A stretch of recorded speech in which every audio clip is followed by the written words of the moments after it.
to Blackredmintypodcast. Sorry that I have my D&D tuber on the screen, but I've got to get rid of it. Thumbs down. Seems to work. Is it that?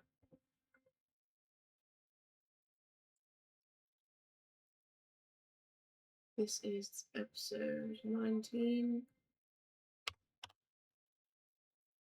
And yeah, I want to discuss how things went the cat because I had an update shortly after this podcast was recorded, and the answer is obviously no. That's always the answer.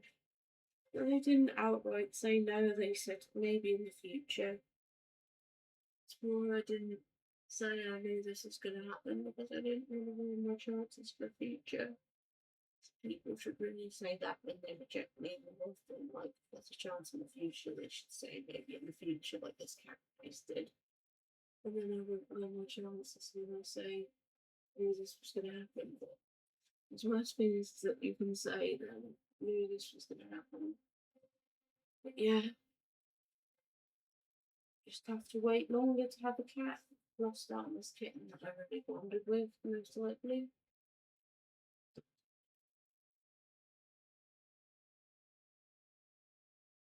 Because I can't volunteer at this cat place because they decided to choose some other music instead.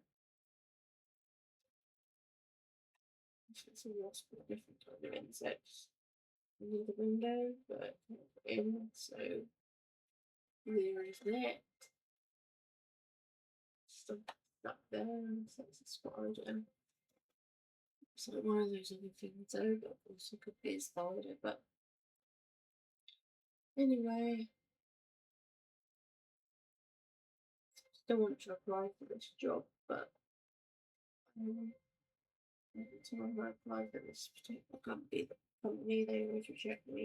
They just waste their lunch and then reject me. So I should. Maybe I'll look into it later, but you might have noticed that I changed Dagon's skin tone. I found out that his skin tone is actually lavender, so I changed it. All this time I thought it was blue, but turns out his skin is actually lavender.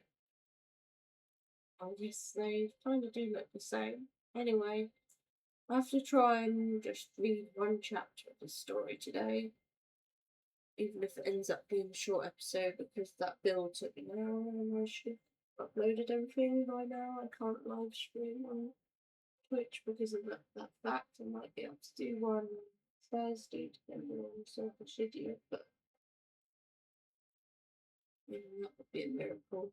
Anyway, let's read more of the story. Marie's point of view, Tuesday, May 25th, 1960. I mopped around Grayson for a few days, or moped around Grayson for a few days until it caught Delta and Dodger's attention. Dodger consoled me with her sweet caring nature, while Delta just made me laugh with her fierce independency. I'm not sure who's taking care of who, but for now, it seems like they're taking care of me. For the next couple of weeks, I caught up with Judy and Ashley. Judy proudly tells me Russell is doing great in school. I can't believe he'll be going to the second grade this year. It pulls at my heartstrings, knowing I watched him grow up right before my eyes. I felt terrible, though I haven't seen Judy, Robert, or Russell in the very longest. I miss them, they're my first family. And I completely left them. Well, since he's making movies, I spend the time with the Turlesons just like they used to. In other news, Ashley came back from her lovely honeymoon and told me all about it. Excluding hotel room stories, she went to Hawaii with James before moving in with him in Memphis. She even told me she's pregnant. A lot is happening with everyone around me. A bun in the oven, a boy becoming an even bigger boy, and hell, even Vernon getting married to Dean. All this, and I'm still practically doing the same things since I first arrived back in time. Doing nothing while getting old. Great. Everyone is advancing in life, happiness, and family, while I'm just waiting for someone to come home every few months. By the way, I have a cold, so it's kind of getting better, but yeah. After my phone calls to the girls, I lie in my bed. To me and my girls, just staring at the ceiling. What am I doing with my life now? Back in my present, I was a psychologist with a family related to me by blood. A house, a car, a good job. Although I didn't have anybody, I was doing something. Here, I don't have a job. Someone had to buy me a car, clothes, and give me a home. Tell me how. But I have love here. My mind's spinning with thoughts. What am I doing? I can't go back to my present. And even if I could, I know I wouldn't be happy. I'd be like Priscilla was after Elvis left Germany. Life wouldn't be the same. I have to do something now. Get a job, do something that doesn't revolve around waiting for Elvis. Anything. All I wanted in my life was to live a leisureful life, and when I finally am and bored and entirely weird, I sit up from my bed and stare at the clean white carpet. I should get a job. But how? I couldn't be a psychologist without my certification, and I'm not feeling the going to college thing again. I didn't the first time, and definitely won't now. Taking off my robe, I change into a light yellow long sleeve, somewhat sheer dress. It's perfect for spring. It somewhat looks like something a hippie would wear.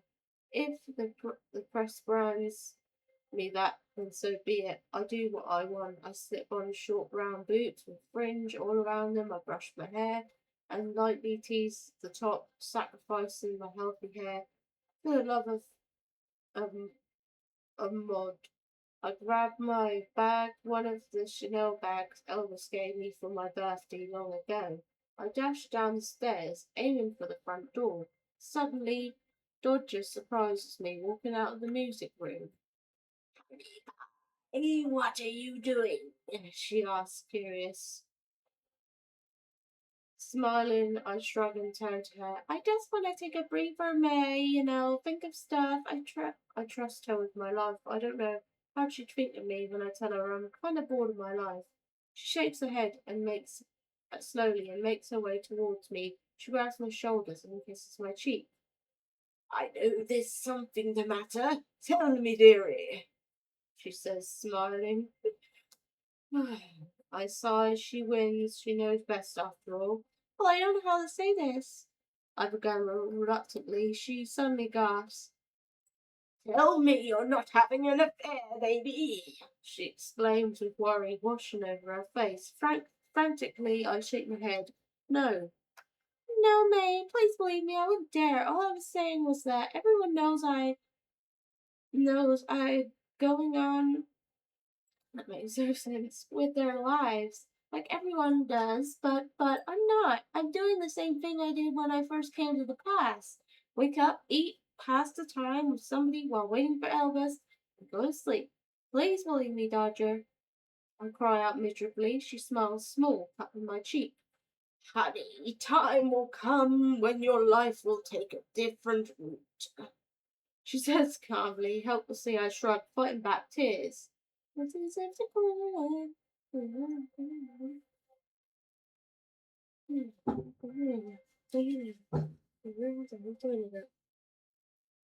I jump, I'm trying to read. I met a friend the first year I arrived here in Vegas. Viva! And she's already married, with a baby on the way. Well, I've been sitting here waiting for Elvis to call or write year after year. Meg, I'm hopeless. I'm waiting for somebody who might just want someone to love him today, but not forever. Tears spill out. Dodger pulls me in, and I softly cry on her shoulder. She strokes my hair soothingly. Honey, honey, sweet little honey bee. You don't know what you're saying, she whispers, sighing. It really hurts to hear that voice in the cold. Right here, we coughing. I back away, wiping my tears, confused. She shakes her head with a small smile. You don't see how he looks at you, honey, but we all see it. Even his father sees it. Everyone sees it. How you made him better after his mama left the earth, sweetheart. Don't get restless now. If only you knew how much he talks about you when you're not here. My, it's a sight to hear. For now, please say you won't tell a soul about this, especially to Elvis. For me, dearie, to break his sweetheart. I nod, watching her worry grow. I promise, Dodger, I softly say, hugging her. The worry on her face disappears. A smile appears almost instantly, making me forget her worry. She makes her way up the stairs. When she turns to me, standing in the same spot, I glare up at her. You have to, you can have the walk now, honey, but I don't know how good it will do for you now, she sweetly says. I giggle and grab my keys from the key holder. Why don't you buy yourself something nice, sweetheart? Treat yourself. Dodger calls out as I open the front door. Thanks again, May, I shout sincerely as I shut the front door. Are you sincere? I slip on my jet black cat eye Ray-Bans as I make my way to my caddy. I hear photographers shout my name from the gates. The shouting grows into a muffled sound as I shut the car door. I drive down the driveway. The gates slowly open. The photographers surround my car. I'm realizing I'm a little too late. That this is my first time in years since I've been confronted by the press. Looks like Elvis and the Mafia did a great job at protecting me from them. But since I'm fighting my own war for a while, I stop and smile for the cameras. Flashes went off as some fans asked for my autograph while others record me. After a good 15 minutes, I left the gates and drove around Memphis, clueless of where to go. Maybe I just need a breather away from Graceland is all. I find myself parked in the Bulls parking lot, sitting behind steering wheel, staring at completely nothing in front of me. Maybe the psychologist is finally going crazy. Maybe I've finally become a mental case. Ugh. I get out of walking my caddy speed walking my ass to the mall. I have money in my wallet to buy, but it's not my money. I didn't earn it. I shake the crazy thoughts out of my head as I spot a hair salon. Maybe there's something that can make me forget my troubles. Cutting off a few inches, another problem, my hair. I smile evilly to myself as I walk into the hair salon. The receptionist greets me with a warm smile before realizing who I was. She gets up quickly, making me surprised. What can I do for you, Miss Marie? It's actually a real honor to meet you, and your hair, it's quite lovely, she says, nearly twisting her tongue. I smile sweetly. Thank you so much. And you think so? It's been a real pain for a while. Her eyes grow wide. You don't want it cut, do you? You don't want to cut it, do you? She questions in a serious tone. I look around, taking in the high class look of the salon. I nod, glancing back at her. I want 2/3 of it off, please, I say softly, shocked. She raises her eyebrows. But Marie, that will leave you with just hair past your shoulders, she exclaims, horrified. I know, and I also know some girls would kill to have their hair like this, but I need a change, please. I ask. She nods, still stunned. She nearly dashes to the nearest hairdresser, which makes the hairdresser run to the other hairdresser, and so on, till the fourth hairdresser and the customers catch on. I sigh, sitting myself in one of the waiting chairs. The 60s is the era of long, careless, free hair, and I'm over here wanting to cut it. I repel having it short amongst everyone else in the 50s, and now that everyone wants it long, I want it short. Just another point that proves I'm weird. Just as quick as I arrived, one of the hairdressers called my name. I stand up and pass the other customers that were obviously here before me. Their faces show how pissed they were of me. The girl shakes my my hand with a grin. I shake back with a small smile. She leads me to the sink. She slumps all my hair in and begins to wash it. I laugh on the inside. I hear her struggle to wash every inch of it off. I ain't fun washing. It ain't fun washing it now, is it? After she wraps an enormous towel around my head and leads me by the hand to her chair, I stare at her through the mirror. She struggles to brush it. When not free, she steps back, glancing at my hair. She sighs and looks at me through the mirror. How short she are. How short? She asks with a frown. A few inches past my shoulders, I proudly say. She shakes her head as she wraps a loose ponytail around my hair. Before snapping the scissors, she up at me. You sure? She questions. Yes, please, I say, smiling. I hear her cut out off the ponytail. A huge weight is lifted off my shoulders.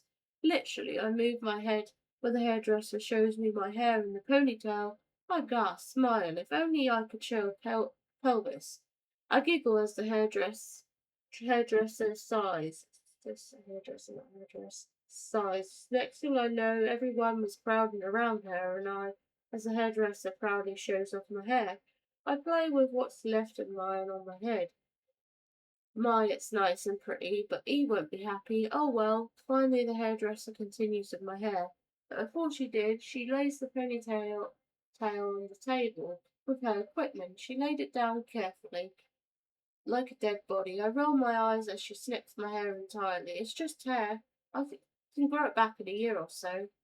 Say, if you don't mind me asking, how long did it take you to grow it that long? She asks with a raised brow. I smile at the mirror. A year. Ain't nothing to it. She sighs and continues with my haircut. I kept my bangs and the hairdresser from teasing the crazy out of my hair. As she finishes, she dusts off the bits of my hair off my dress. She glances up at me and down, compliments my dress. Sighs from the rude Aside from the rude crap I had to put up with her, I took her generously. After all, she did put on a show as she washed my hair. I paid for my haircut and I left the mall. I didn't buy anything for me, but I think I'll be stopping by a florist for a boutique as a thank you gift for Dodger. That makes no sense.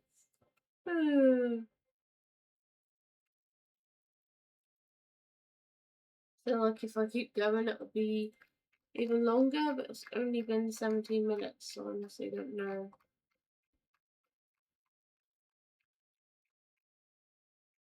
Honestly, gonna be a long one if I keep going. Elvis's point of view. Midnight, Thursday, May 27th, 1960. I'm restless and I can't sleep.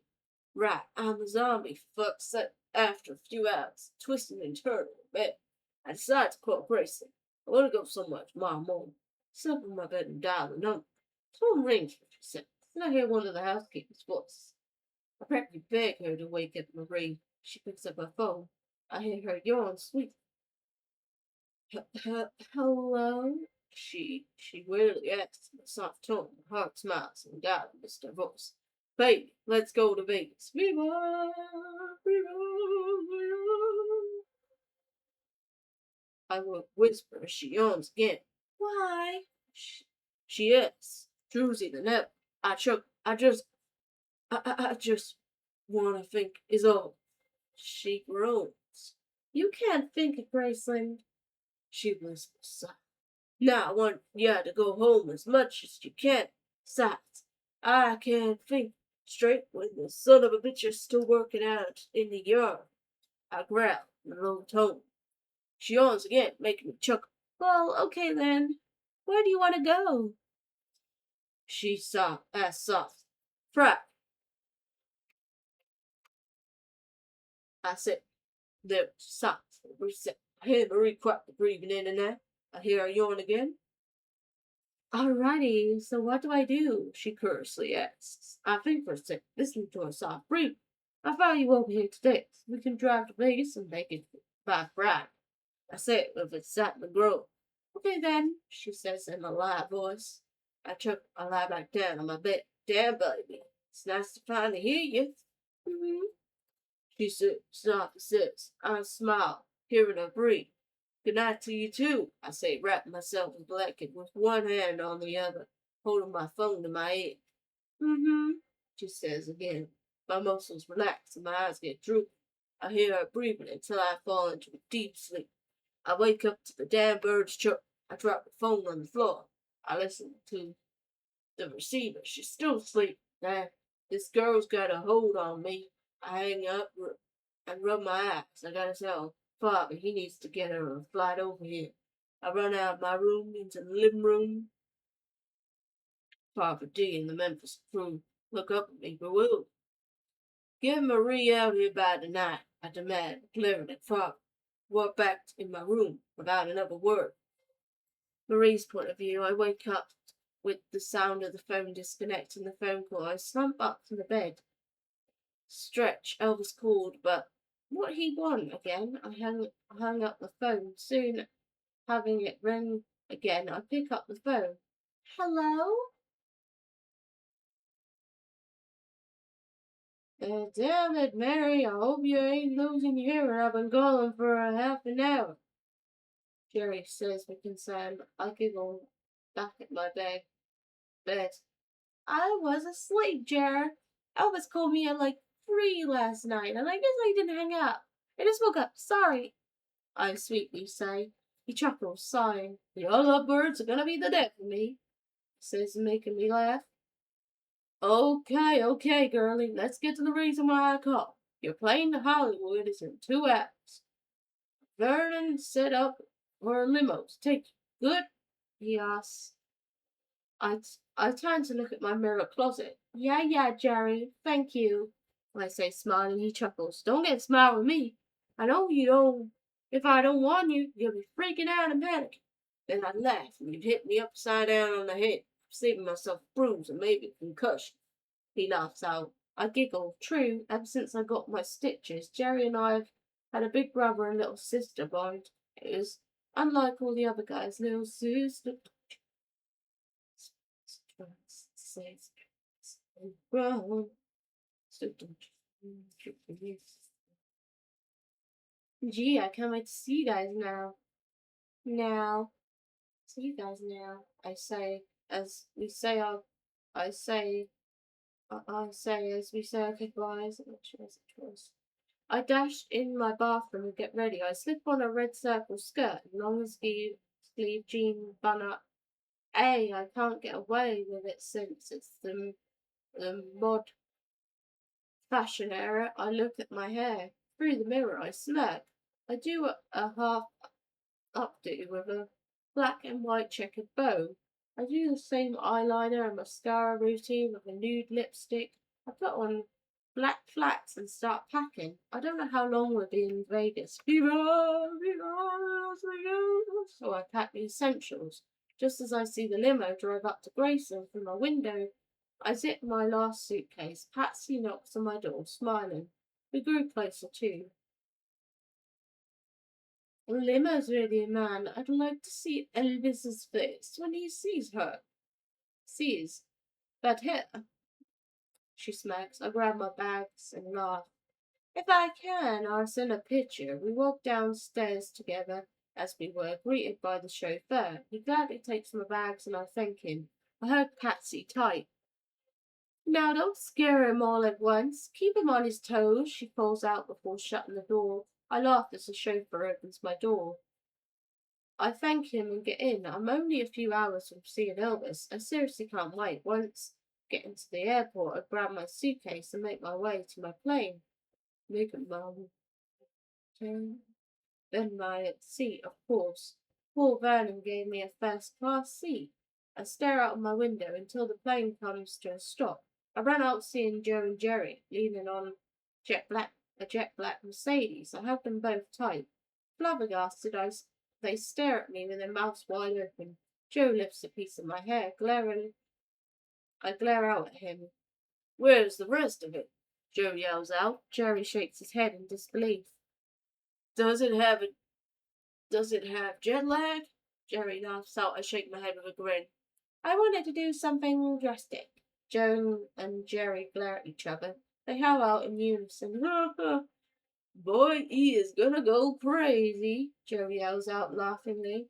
I put my hands on my hips. They kept laughing at their heart's content. I shake my head as I sit myself shotgun in the car. I've been riding shotgun underneath the hot sun and feeling like the sun. Joe stops laughing and tries opening the car door. Luckily, I locked it. He pouts as he sits in the back of the car. That's what you get, I exclaim as Jerry joins in my laughter. Joe pulls at my hair, and I turn to him with a furious face. You want me to yank whatever's left of your hair off? I yell out playfully. Jerry and Joe laugh out. Don't ever have kids, girlie, please. Jerry exclaims, laughing. I roll my eyes and smile. For the rest of the ride, Jerry and Joe argue as they search for Elvis's rented house. All I could do was laugh. I learned his address as they drove around the dozens of streets. 565 Peruga Way, Bel Air. We passed by a dozen fancy houses and finally we make it to Elvis. My knees grow weak as I see Elvis standing by the front door, tapping his shoes impatiently. Jerry drives through the gates, honking, making Elvis look up excited. As the car stops, Elvis sees me at the passenger seat and yanks the door wide open. I smile wide as he grabs me by the arms and lifts me up. He embraces me in a tight bear hug. I squeal out laughing as he steps back to look at my outfit. He goes up on my shoes and makes his way up. Slowly he whistles as he gets to my skirt. He glances up at my eyes, note my hair. His eyes grow wide, his mouth opens.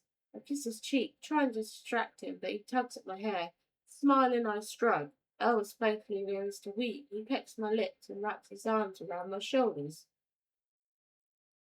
At least there's still something there. You're a little Miss Independent, ain't you?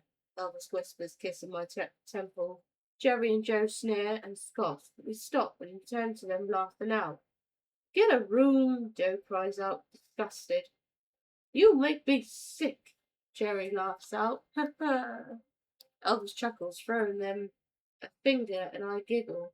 He turns back to me and smirking. Alone at last, he whispers as he kisses me passionately. I run my fingers through his hair. He smirks as his tongue fights with mine. One hand grabs my butt while the other cups my face. Then he picks me up, sitting on the Mercedes. I laugh as he wrapped his arms around me, refusing to stop the kissing. Put my hands on his cheek, pulling away, smiling. Breathe breathlessly, his lips curled, a smug look on his face. You miss me? I asked sweetly. He chuckles, pushing the hair back away from my face. He smiles small. How do I ever begin? He exclaims, helping me down the good of the car. I wrap my arms around his left arm as he leads me inside. The place is breathtaking. It's classy and simple. I look around amazed. He laughs heartily, a heartily laugh. Welcome to your castle, princess. Elvis kisses my cheek. I'm still wonderstruck as I walk around Vegas. Walk around. Can we take this place to Vegas? Can we take this place to Vegas? Yeah, Las Vegas. Elvis laughs out and Vernon and all the guys come out with their bags. He slips his hand into mine and he takes me back outside. He points to his bus, the plain Jane. I see the one Jane. I love. Me, then do the job. Jane. I pat his chest laughingly. Plain Jane. Come for love. Chick for me, then do your job. It's plain Jane. Impressed, he nods. All the guys get in. Elvis takes my bag and carries them inside. He motions me to sit in the front by the driver. I watch as he makes it down the bus, setting my bags on the bed. He struts back to the front, kissing me. He whips out a pair of white gloves from his pocket. and sits himself beside the steering wheel. I watch, giggling, as he starts the bus. As he enters the freeway, he holds my hand. He looks back at me with his dirty smile. You know I missed you, baby girl, he softly says.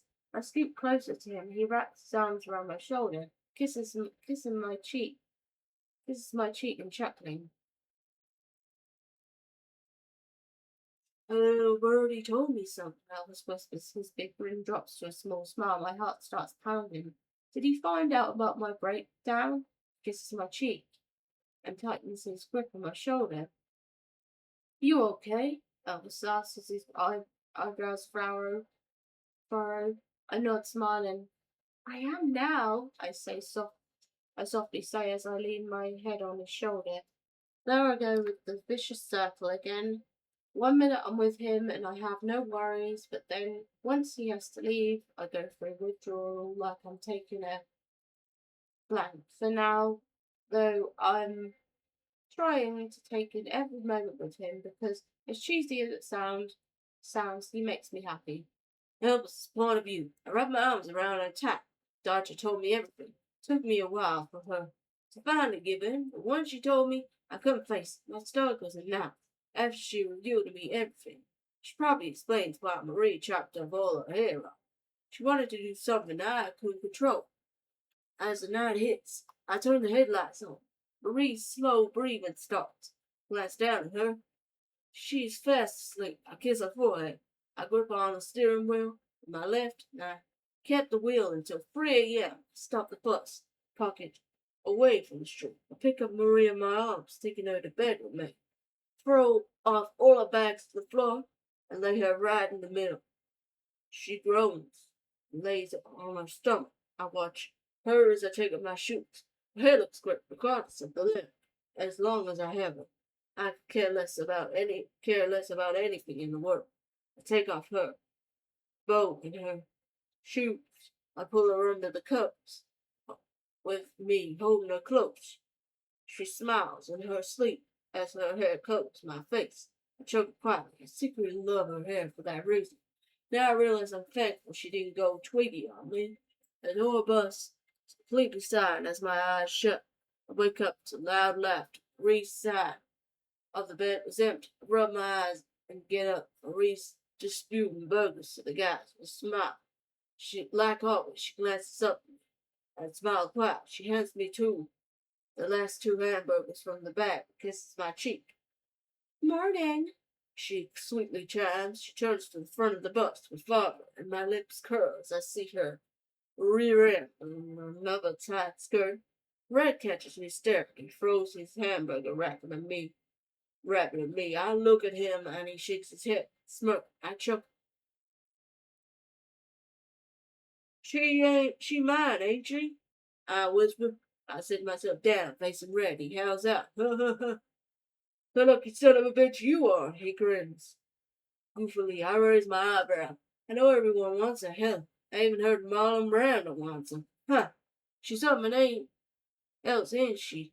I asked softly, watching her laugh with father. She's got all the us guys head over heels of her. She ain't even do nothing but hit us.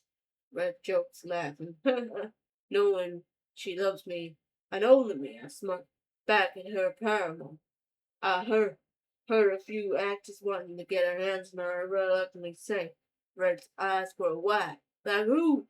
Red whispers in a loud tone, shutting him up. I whisper back. Marlon Brando, Sean Connery. Oh, I forgot the list. Sean Connery. I grew up crying. I remember I saw the names at first, out of anger and jealousy. But when I saw Marie for the first time since then, I let that name slip out of my head. I wrap one of the burgers and take a bite. Red shakes his head in disbelief. You're joking, man. Red shouts out. I shush him, throwing my hamburger wrapper at him. He pouts and chuckles. She's a stunning woman, I'll give you that.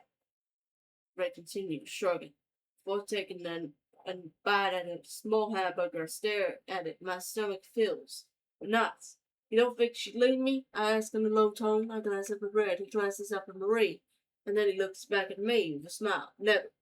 Red says proudly. I finished the last of the hamburger. One bite, small, and smile. Thanks, Red. He chuckles and nods. He leans in closer, cupping the right side of its face. When you gonna ask her? Red whispers. I don't have my second hamburger, smile. Hell if I know. I say, taking a bite out of the hamburger. Red sighs, shaking his head. We're all waiting for you. If you don't do it soon, I think your father's gonna do it for you. Red laughs out, making Marie look at us surprised. I finished my hamburger. And gulp as she comes to my side. She leans on my shoulders and smiles. You're not eating anything? I asked innocently. Trying to change the subject, she looks down at me and giggles. No, I don't like McDonald's in my present time. I lift an eyebrow. She laughs. This is the original, honey. Try it. I show her my hamburger. Half of it was gone, but I can sacrifice the rest of it. She smiles sweetly and takes a tiny bite. In-N-Out's better, she exclaims, handing me the hamburger back. She cups my cheek. I walk next to Father. I glance up at her, making sure she stays there, and look at Red. Makes some sense. I'm still debating if I should wait for the garden or just ask her in Vegas. Rick shrugs. I don't know, man. Do whatever your heart tells you, he whispers. I scoff. Man, that's gotta be the funniest shit I've ever heard. He rolls his eyes. Man, I'm serious. Just have that ring ready when you know you're no. Red tilts his head back and crosses his arms. I shake my head. As lame as that sounds, he's right. I sigh and get up. Head to the bathroom. I wash my face, clean myself up, and change into a black button-up, blue tailored pants. Marie pats my back. As I finish tucking in my shirt, she smirks, sitting herself on the edge of the bed. We're almost there. She smiles up at me. I cup her cheeks with both of my hands and kiss her. You need to eat something to eat first, I say in a serious tone. She scoffs. I'm fine, she exclaims, smiling wide. I see why she's so skinny. I turn round to Father. Stop whenever you see a food place, I shout. I see Father nod, but the rest of the guys staring at me. I glance back at Marie. She crosses her arms. I gotta stop eating so much. I think eating all this food is coming back to me, she hopes. My mind's blown. I grab her shoulders and kneel down. I love you, even if you have 10 chins. She scoffs and rolls her eyes. That's not what you said to Priscilla. She snaps, getting up and walking back to the front of the bus. There she goes again with that Priscilla girl. I sigh and sit down in the bed. Hope Marie's pregnant. Maybe that's why she's been acting like a crazy person. So I sit back as I watch Marie start laughing and Father again. Red's taking a nap while Joe, Sonny, and Jerry play with cards. I glance back at Marie. She smiles small, sits back in the seat. I notion her to come back to me. Slowly, but she surely comes back to me. Comes back, she sits on my lap and wraps her arms and hands around me. She knows I love it when she does that. She uses it to her advantage. I kiss her arm and she looks up at me grinning. Promise me you won't ever leave me, I ask her softly. She cups my cheek with her hand and sweetly smiles. I'll never leave you, she whispers. My heart skips a beat. So my heart skips a beat. Look at it. Yeah. Promise me, please. Kissing her arm again. I promise. She smiles, kissing my forehead. I ground, get up.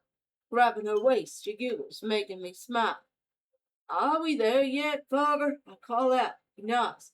As I see casinos growing closer from a distance. Marie springs out of my grasp. I run to the front. She gazes out the window. Sorry, there's nothing but casinos, and you might have to wait to order room service for some food, Father said, staring at the road. Marie smiles and gazes up at the Vegas sign. I haven't seen the entrance of Vegas since I was a freshman in school. In a school bus after a soccer game, she calls out happily, Viva Las Vegas. I chuckle. Every day I still learn new things about it. You played soccer? I asked Foreigner. I hugged her from behind. I put my chin on her shoulder as we gazed at the Las Vegas sign as it comes closer. Viva Las Vegas. Yeah, a few years until I stopped because I realized I hated drama-filled teenagers. She says, in a cheery tone. A chuckle gives her cheek. Papa drives through the streets until we reach the Sahara with wide eyes. Marie stares at the casino. This is the Sahara? It looks amazing, she exclaims in wonder. Papa and I laughed. The girl's adorable. This place is destroyed. This place is destroyed by the time I started high school. This is where you got married, she softly says, gazing at the casino. I'm afraid. Free, she has to be joking. I breathe in her intoxicating scent and back away from her. Barbara and Marie look at me concerned. I rub my chin, remember ways in the bathroom. Looks like I can't propose here. I sigh, glancing at myself in the mirror. I have to do it soon, too. There isn't a day when I don't think about her. She's the one I need to tell her. To reassure her I'm hers forever. I get out of the bathroom, having Marie sit herself on the edge of the bed. It was silence in the bus. She smiles small. Everyone's left to their suites, she says. She quietly says, her eyes shining with the sunlight. Put my hand through my hair. You waited for little old me? I ask playfully. She nods giggling. It's not every day when I have you all to myself. She yawns, and her stomach growls. I forgot she needs to eat. Her smile fades, and her eyes look like an owl. Get up. We'll call it room service as soon as we get to our suite. I say, grabbing her hand. She sighs slowly, following me from behind. I squeeze her hand. I love you, and I need you to eat. I exclaim as she sighs again. She's stubborn, girl. But it's a good thing I'm just as stubborn. We walk hand in hand through the parking lot into the elevator. I press the highest level, the into the elevator. I press the highest level and I hold Marie close as the elevator rises. There once was a scene that faces here, every tree.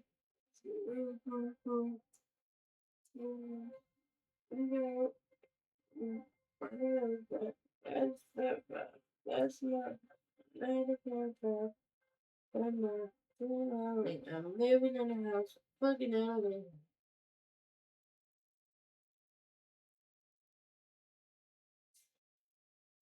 As the elevator rises. For the rest of the day, I remember Marie breakfast, lunch, and dinner. Her Lord, I took a shot. She tries to talking me out of it, but I love smiling her. She deserves the world. Anything she wants, she can have. Anything at all. Anything you want, that's the way it is.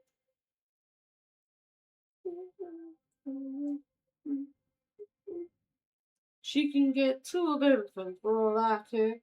Every time I lay eyes on her, I just can't help but smile. She's perfect. She never seems to believe me when I tell her she's stunning, but I don't mind reminding her for the rest of my life. After her shopping spree, I hold all her bags and we make it to the back of our suite. Like always, she feels guilty. I laugh out as she opens the door. Finally, I make it into the room. I drop all the bags on the floor.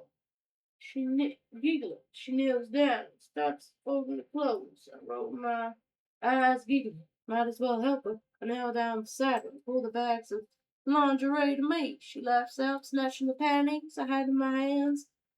Pig, she exclaims, laughingly. I turn my head back, smirk. Ugh, I love it when you talk dirty. Talk dirty. So.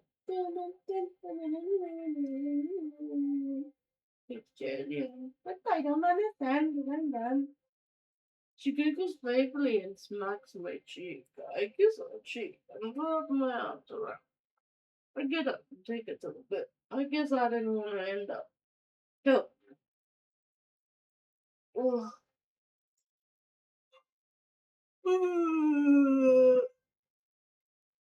Only 4 minutes, but okay, wait an hour. I guess I'll do more next time. So, yeah, thanks for listening and Thanks for watching, and yeah, I'll see if I can do another episode next week. Depends on what I stream. And if I have enough time to record videos, then I'll record the gaming videos as normal and then do an episode of this. So we just have to wait and see. Need to decide how many more episodes I want to do.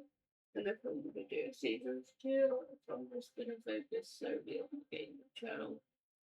I really make stuff for my music channel nowadays. But anyway, thanks for listening. Thanks for watching.